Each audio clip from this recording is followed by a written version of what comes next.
Welcome back. I get tired of hearing me say it. What do you want me to say? You're coming back and you're welcome. So there you go. Anyhow, this little video, not be very long, and it's going to cover 1910.135, 136. They're both short. And so I'm going to get them back to back in here. And so bear with me when I transition from one to the other. But let's get going.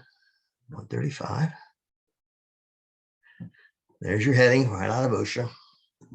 So that's one of these very few slides in this one.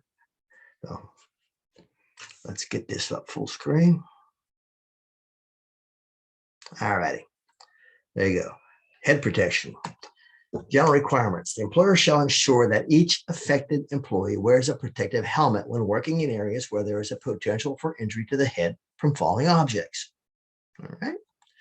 The employer shall ensure that a protective helmet designed to reduce electrical shock hazard is worn by each such affected employee when near exposed electrical conductors which could contact the head. Good idea, too.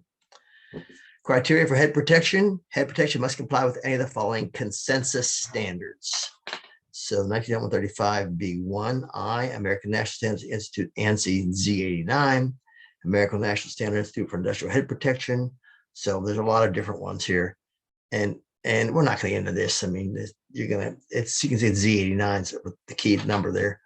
But if you buy it from a head protection from a reputable dealer, I'm sure it's going to meet those standards. You can ask them about it by all means, but they wouldn't be in business selling it if they're a reputable dealer. Head protection devices that the employer demonstrates are at least effective as head protection devices that are constructed in accordance with one of the above consensus standards will be deemed to be in compliance with the requirements of this section. Now, I'm not sure why OSHA has put this in a couple of these things, because I don't know why somebody would go through the trouble of demonstrating that head protection was as effective as these other standards when they could just buy something that already is. But I don't know. I guess it gives them a chance to do that if they want to. That's the entire standard. So basically, that's the head protection standards is you got to wear head protection and it's got to meet these other criteria. So and guess what? We're going to look at the next standard. 37, 36. That was 35. This is 36. Okay. And this is going to be foot protection. Let me give you a little clue. This is not going to be much different than the other one.